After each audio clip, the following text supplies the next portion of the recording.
Very good morning. This is Ajay Kedia from Kedia advisory. आज 5 मई। तो let's start with commodity podcast. देखिए, commodity podcast में हमारा ऑब्जेक्टिव होता है कि क्या क्या ऐसे फैक्टर्स है जो टेक्निकली, फंडामेंटली और डेटा रिलेटेड है, जो आज कमोडिटी मार्केट को इम्पैक्ट कर सकता है। इस पॉडकास्ट के अंदर हम हिट मैप्स को लेकर स्टार्ट करते हैं, ताकि हमें पता है कि कुछ भी एक्टिविटी कल के सेशन में जो हुई है उसके पीछे कारण क्या रहा और ऐसे क्या फैक्टर्स है जो आज हम मार्केट के अंदर मूव करते हुए देखेंगे। जैसे कोई भी लेटेस्ट न्यूज अगर आती है तो हम कोशिश करते हैं इस पॉडकास्ट में कवर करने की।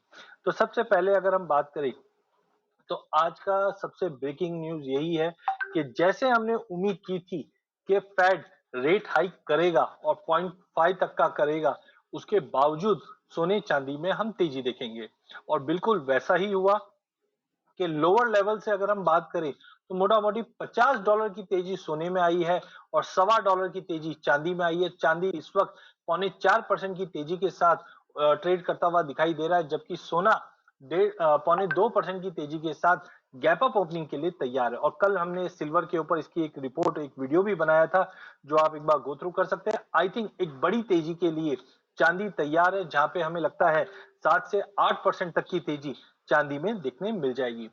सबसे पहले अगर हम इकोनॉमिकल डेटा पॉइंट से हम स्टार्ट करें तो वो ज्यादा अच्छा है, क्योंकि हमें पता रहता है कि कल के सेशन में ऐसे क्या इवेंट हुए जिसका इंपैक्ट पूरे मार्केट पे पड़ता हुआ दिखाई दिया। तो हमने देखा जापान और चाइना, ये दोनों ही मार्केट बंद था। जापान में हमने देखा ग्रीनरी डे के चलते बैंक ये सब बंद थे, जबकि चाइना में लेबर डे की छुट्टी अभी भी चल रही है। यूरोप से हमने देखा जर्मन ट्रेड बैलेंस का डेटा खराब आता हुआ दिखाई दिया, जिसके कारण यूरो में थोड़ा प्रेशर हमने बनते हुए देखा।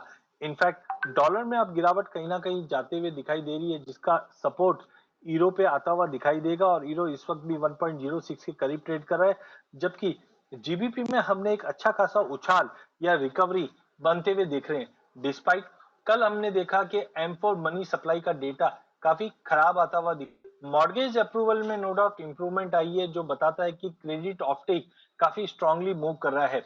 वहीं नेट लैंडिंग की बात करें हम लोग, तो यहाँ पे हमने देखा है उसमें अच्छा खासा जंप आया है, जो 8.3 बिलियन के आसपास का है, जिसका सपोर्ट आज हम जीबीपी में देखेंगे, चाहे जीबीपी यूएसडी की बात करें चाहे जीबीपी आईएनआर की बात करें।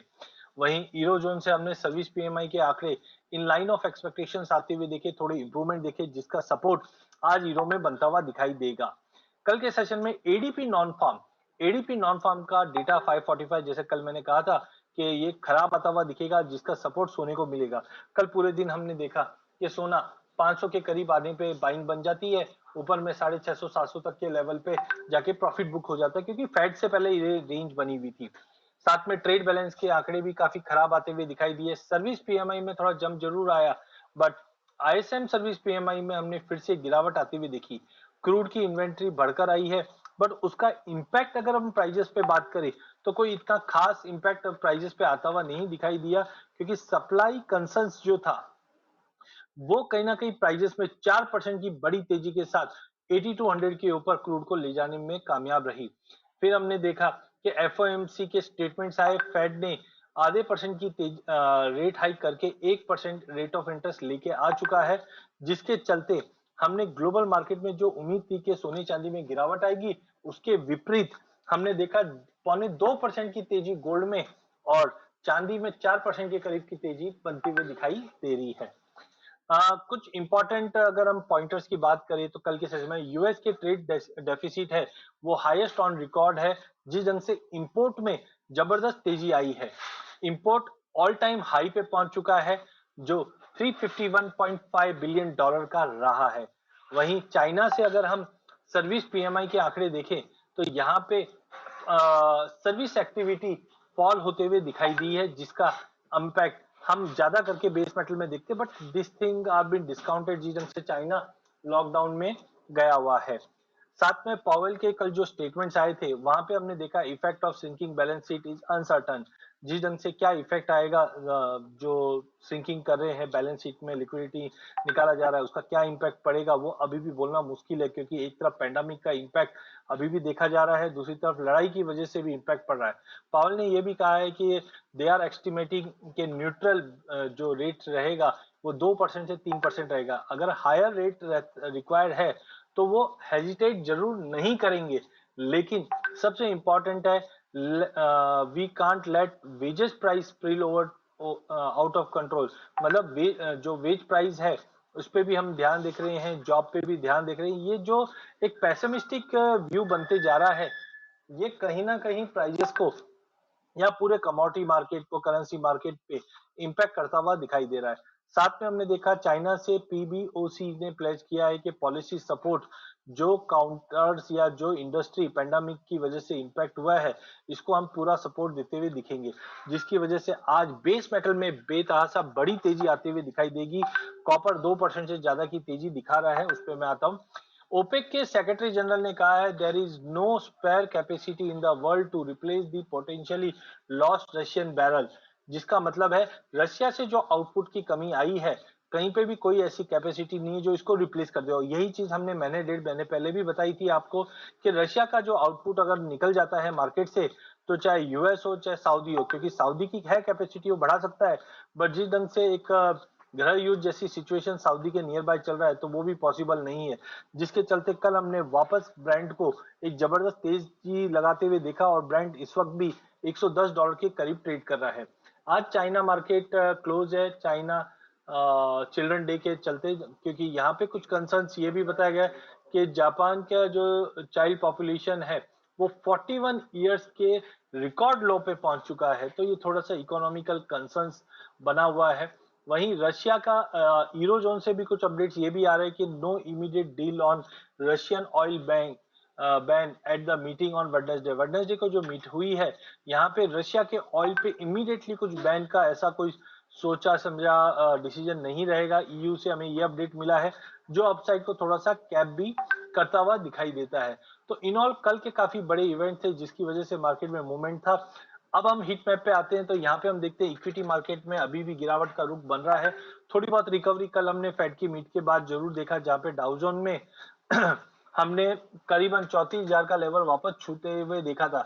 2 दिन पहले ही हमने 32,500 का लेवल तोड़ा था और अब रिकवरी भी आई, तो जिसके चलते आज इक्विटी मार्केट में गैप अप ओपनिंग जरूर होगा, बट देखना होगा कि ये गेन्स कंटिन्यू सस्टेन करता है, क्योंकि जब भी रेट हाइक सिनेरियो आते हैं तो इसका नेगेटिव इंपैक्ट इक्विटी मार्केट पे पड़ता हुआ दिखाई देता है। बट अब कहीं भी अपॉर्चुनिटी ज्यादा बड़ी नहीं दिख रही, इसके लिए इक्विटी में कंटिन्यू बाइंग आते हुए दिखाई दे रही।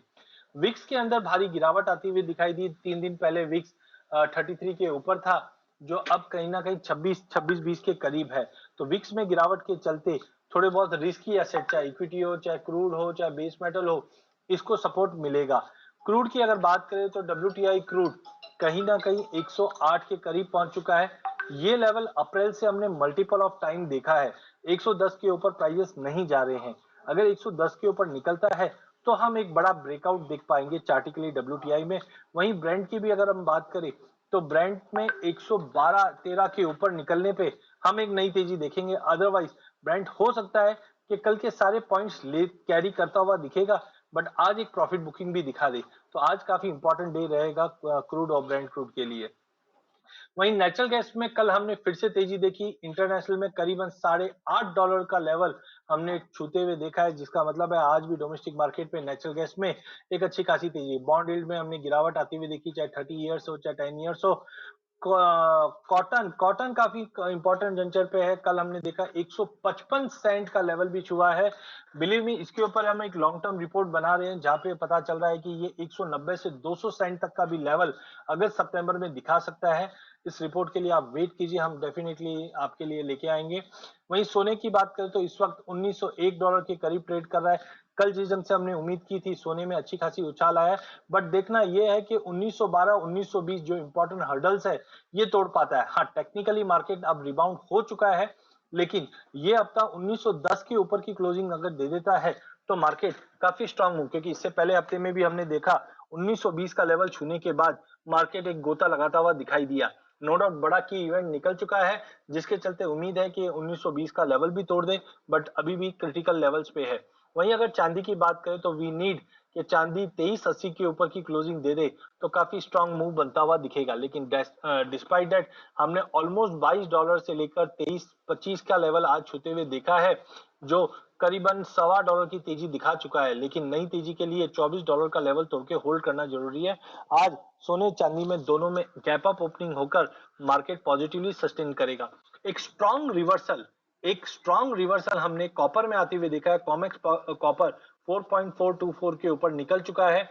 4.6 तक का एक पुल बैक आता हुआ दिखेगा, क्योंकि चाइना जो न्यूज है वो ऑलरेडी मार्केट डिस्काउंट कर चुकी है।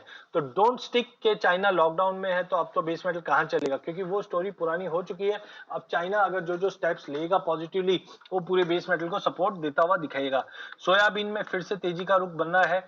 चार्टिकली भी काफी स्ट्रांग है। फंडामेंटली हम देखते हैं कि वेदर कंडीशन में हॉट वेदर चल रहा है, जिसके चलते प्राइजेस को सपोर्ट मिल रहा है। 1700 तक का लेवल दिखा देगा। सोया मिल में भी हमने देखा कि 3 दिन की भारी गिरावट के बाद, इनफैक्ट 15 दिन की भारी गिरावट के बाद मार्केट अब सपोर्ट लेता हुआ दिखाई दे रहा है। आज पहला दिन है, अगर 430 के ऊपर निकल जाता है तो एक अच्छी खासी मोमेंटम मिलेगा। सोया तेल में भी हमने 3 दिन से मार्केट साइडवे से रिकवर करते हुए दिखा। वहीं मक्के में $800 सेंट का लेवल रिगेन कर गया है। वीट में भी तेजी बनी हुई है। डॉलर इंडेक्स कल हमने 104 का लेवल पिछले हफ्ते में देखा था, पिछले महीने देखा था। 104 से गिरना चालू हुआ है, जो 102.56 तक का लेवल पहुंच चुका है। कहीं ना कहीं एक स्ट्रांग रिवर्सल का साइन दिखा रहा है, जो 101 तक का भी लेवल दिखा दे। तो डॉलर की गिरावट के चलते ईरो जेपीवाई में तेजी रहेगी। जीबीपी ईरो और जीबीपी में तेजी रहेगी। जेपीवाई फ्लैट रहेगा, अभी भी इकोनॉमिक कंसर्न बना हुआ है, जिसकी वजह से जेपीवाई हमें लगता है कि फ्लैटिश टोन के साथ ट्रेड करेगा। वहीं अगर हम डोमेस्टिक मार्केट पे आ जाते हैं, अब सबसे पहले एलएमई लेते हैं। एलएमई में 2% की तेजी कॉपर में दिखा रहा है, जो $9,740 के करीब ट्रेड कर रहा है। जिंक के अंदर भी 2% की तेजी है। निकल ट्रेडेबल नहीं है, बट एल्यूमिनियम में 0.25% की तेजी है। लेड सबसे अच्छा काउंटर लग रहा है, एज ऑफ नाउ सेफ है लग रहा है, जो 190 तक का लेवल दिखा दे। आज भी 1.25% की तेजी के साथ ट्रेड करता हुआ दिखाई दे रहा है। रुपए में जैसे हमने उम्मीद की थी कि रुपया मजबूत होगा, वैसा ही हुआ है कि 7623 के करीब की आज की ओपनिंग होता हुआ दिखाई देगा। बट ध्यान रखिए 75 80 90 का लेवल या 76 के करीब आने पे रुपया वापस एक बाइंग के लिए, यूएसडी आईएनआर वापस बाइंग के लिए अच्छा मौका बनता हुआ दिखेगा। वहीं कल के सेटअप की अगर बात करें तो कल हमने लॉन्ग लिक्विडेशन के चलते गोल्ड को एक रेंज में ही होते हुए देखा, बट 50-600 के ऊपर क्लोज हुआ है।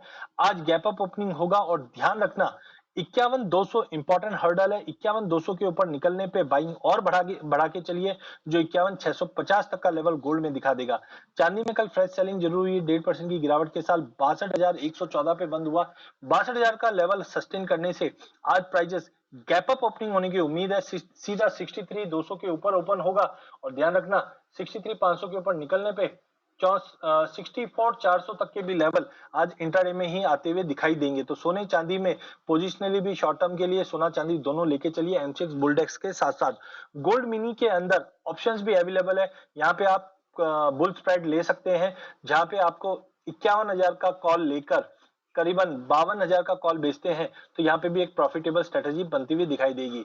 अगर क्रूड की बात करें तो कल फ्रेश बाइंग के चलते 4.25% की तेजी के साथ 8,225 का लेवल क्रॉस होता हुआ दिखाई दिया। आज भी ब्रांड में तेजी है, बट हमने पहले भी देखा है कि 8,300 के करीब जाने पे एक प्रॉफिट बुकिंग हिट हो जाती है। तो दिन के सेशन में तेजी रहेगी, बट 8,300 350 तक के लेवल आने पे एक प्रॉफिट बुकिंग आने की गुंजाइश है। कल 5% की तेजी के साथ नेचुरल गैस 640 का लेवल क्रॉस करता हुआ दिखाई दिया, बट आज गैप अप ओपनिंग कंटिन्यू रहेगी। और प्राइजेस ध्यान रखिए 656 का इंपॉर्टेंट हर्डल है, क्योंकि इसके बाद सीधा लेवल जो बनता है वो 710 का बनता है। लेकिन वॉलिटिलिटी ज्यादा है और मोमेंटम भी ज्यादा है, तो बच के ट्रेड कीजिए। ऑप्शंस के अंदर इसके अंदर ट्रेड करके चला जा सकता है। वहीं पूरे बेस मेटल में कल के सेशन में हमने शॉर्ट कवरिंग आते हुए देखी है, जिसका सपोर्ट आज भी मिलता हुआ दिखाई देगा। जिस ढंग से कॉपर ने 760 का लेवल होल्ड कर गया है, आई थिंक आज 774 से 778 के टारगेट के लिए लिया जा सकता है। जिंक अच्छा लगता है, जो 344 के टारगेट के लिए लिया जा सकता है अगले 2 सेशन में। एल्यूमिनियम 250 का लेवल ब्रीच होने पे 252 तक का लेवल दिखा देगा। जो सबसे बेस्ट है वो है लेड, जहां पे हम 189 के टारगेट के लिए, 190 के टारगेट के लिए आज के सेशन में लेकर काम कर सकते हैं। कमिंग ऑन एग्री कमोडिटी, कल मैंथा में हमने देखा एक हार्मोनिक पैटर्न बना हुआ है। फंडामेंटल साइड तो कोई मेजर चेंजेस नहीं है, बट हार्मोनिक पैटर्न की वजह से कल हमने देखा प्राइजेस में एक फॉल आता हुआ दिखाई दे रहा है, क्योंकि अप साइड में हमने देखा कि प्राइजेस 1090 के ऊपर जा नहीं पा रहा था। अब ये हार्मोनिक पैटर्न 1050 से 52 तक का लेवल दिखा सकता है। तो आज दिन के सेशन में जो गिरावट मिलती है वहां पे हम शॉर्ट से निकल जाएंगे और लॉन्ग के लिए अपॉर्चुनिटी कोशिश करेंगे। कॉटन के प्राइसेस में कल हमने 1.25% की तेजी के साथ 46,240 का लेवल टेस्ट करते हुए देखा। आज मार्केट फ्लैट है इंटरनेशनल में, बट 154.55 का लेवल काफी स्ट्रॉन्ग मूव दिखा रहा है। 47,000 तक का लेवल हम कॉटन में देख पाएंगे। इस पे आपको ध्यान रख के काम करना है, बट ध्यान रखिए गवर्नमेंट एक्शंस पे है, जहां पे हम एक्सपोर्ट बैन पे या स्टॉक लिमिट पे ऐसे कुछ भी अपडेट्स आएंगे, क्योंकि प्राइजेस काफी स्ट्रांगली मूव कर रही है और गवर्नमेंट का कंसर्न है कि ऊंचे भाव को कैसे कम किया जाए। तो गवर्नमेंट एक्शंस रहेंगे, बट कहीं ना कहीं हमें लगता है कि डिमांड काफी ज्यादा है। और एक चीज और ध्यान रखिए पूरी कमोडिटी के लिए कि चाइना मार्केट पिछले 15 दिन से कोई भी बाइंग कर नहीं रहा है। इनफैक्ट पहले हमने फरवरी मार्च में चाइना न्यू ईयर के चलते हॉलीडे देखा, फिर लॉकडाउन देखा, तो पिछले महीने 2 महीने से अगर हम देखें तो चाइना कोई भी बड़ी कमोडिटी बाई नहीं कर रहा है। उम्मीद जताई जा रही है हफ्ते 10 दिन में जैसे जैसे कोरोना का कंसर्न कम होगा, चाइना फिर से रोल करेगा बाइंग के लिए, जिसके चलते कमोडिटी की एक बड़ी साइकिल 2 महीने के लिए जबरदस्त तेजी दिखा सकती है, चाहे वो एग्री कमोडिटी हो, चाहे बेस मेटल हो, चाहे क्रूड ऑयल हो। तो इस पे आप ध्यान रखिए चलिए। कॉटन मुझे लगता है कि जब तक 44,800 के ऊपर मेंटेन है, 47,500 तक के भी लेवल दिखा दे, बट थोड़ा प्रॉफिट बुक करते करते चलिए। रबर के प्राइसेस में जैसे कल हमने बताया था कि बड़ी तेजी के बाद एक प्रॉफिट बुकिंग है। 17,250 300 तक मिले लेके चलिए 17,700 के टारगेट के लिए। कच्चे तेल की तेजी रबर को भी सपोर्ट करते हुए दिखाई देगी। चाइना से डिमांड थोड़ी सी पुअर जरूर है, बट ऑटोमोबाइल सेल्स भी कंसर्न्स रहते हुए दिखाई दे रही है ग्रोथ को लेकर। कल हमने पूरे एग्री पैक के अंदर जबरदस्त गिरावट आती हुई देखी। इसके काफी कारण है। हमने जो मार्जिन सेग्रीगेशन का जो कंसर्न था उसकी वजह से भी हुआ है। पावर कट की वजह से जितने भी मिलर है उनकी डिमांड, चाहे हम ऑयल सीड की बात करें या कोई भी कंपनीज की बात करें, यहाँ पे हमने गिरावट आते हुए देखी, जिसके चलते कल गवार सीड में 2.5% की गिरावट और गवार गम में 3.25% की गिरावट आती हुई दिखाई दी है। कंसर्न आज भी है, लेकिन देखना है कि 6,000 का भाव अगर सस्टेन कर जाता है और आज 6,080 के ऊपर निकलता है तो एक रिलीफ रैली 6160 के लिए मिल सकती है। वहां पे आप देखिए तो 6,000 से लेकर 6,080 का रेंज है। 6,080 के ऊपर ही बाय कीजिए तो 6,180 तक का लेवल दिखा दे। गवार गम की अगर बात करें तो 11,600 का 11,560 का सपोर्ट है। इस सपोर्ट से बाइंग वापस लौटते हुए दिखाई देगी, लेकिन बाइंग आपको 11,850 के ऊपर करके चलना है, जो 12,100 का टारगेट रख सकती है। गवार डेक्स की बात करें तो 7,900 के करीब बाइंग कीजिए 8,100 के टारगेट के लिए। मसालों के अंदर कल हमने देखा एक बड़ी गिरावट के लिए मार्केट तैयार है धनिया और जीरे में। मैं ये नहीं बोलता हूँ इंट्राडे में हो सकता है थोड़ा बहुत सपोर्ट मिलते हुए दिखाई देंगे, बट चार्टिकली इसकी एक हमने 5 मिनट वीडियोस भी बनाए हैं, जो हम आपको बाद में लिंक शेयर कर देंगे। उसके लिए आप हमारे YouTube को सब्सक्राइब कर सकते हैं, जहां पे हमें लगता है एक बड़ी गिरावट धनिया और जीरे में मिल सकती है, जबकि हल्दी ऑलमोस्ट बड़ी करेक्शन ले चुका है, लेकिन फिर भी प्राइजेस में थोड़ा पुल बैक आज के सेशन में अगर देखें तो जीरा धनिया हल्दी तीनों थोड़ा बहुत पुल बैक देखे, बट जीरा धनिया थोड़ा संभल के ट्रेड कीजिए। हल्दी में मुझे लगता है कि 8,400 से 8,500 तक का एक पुल बैक दिखा सकता है। वहीं अगर हम कॉटन सीड ऑयल केक की बात करें तो यहाँ पे कल हमने जबरदस्त तेजी बनते हुए देखी और उम्मीद के अनुसार प्राइजेस 2870 के ऊपर क्लोज होता हुआ दिखाई दिया। बट ध्यान रखिए 2920 के ऊपर प्राइजेस नहीं जाएगा, तो आज की तेजी में प्रॉफिट बुक करना जरूरी है। 29 तक का लेवल दिखे तो प्रॉफिट बुक कर लीजिए। प्राइजेस अगले 10 15 20 दिन 2800 से लेकर 2930 40 के बीच में ही ट्रेड करता हुआ दिखाई देगा। कपास के अंदर 1720 का लेवल तोड़ने पे 1734 तक का लेवल दिखा देगा। कैस्टर रेंज बाउंड रहेगा as of now. China market open up की वजह से कैस्टर ऑयल की डिमांड बढ़ती हुई दिखाई देगी, बट ध्यान रखिए 20-25 मई तक की ही ये तेजी है, जो 7500-7600 तक का लेवल एक बार दिखा सकती है। इस तेजी के बाद बड़ी गिरावट कैस्टर में बन सकती है, लेकिन जब तक 7,050 का लेवल ब्रीच नहीं होए ट्रेंड पॉजिटिव है। 75-7600 तक का एक वन टाइम जंप देखने में मिल सकता है। ओवरऑल आज आपको कमोडिटी में ध्यान देके काम करना है, जहां पे कॉटन में अच्छी तेजी दिखाई दे रही है, मसालों के अंदर एक रिकवरी दिखेगी, गवार के अंदर एक रिकवरी आते हुए दिखाई देगी। वहीं नॉन एग्री के अंदर आपको सोने और चांदी पे ध्यान देकर ट्रेड करना है, जिसमें बाइंग अपॉर्चुनिटी मीडियम टर्म के लिए दिखाई देती है। धन्यवाद।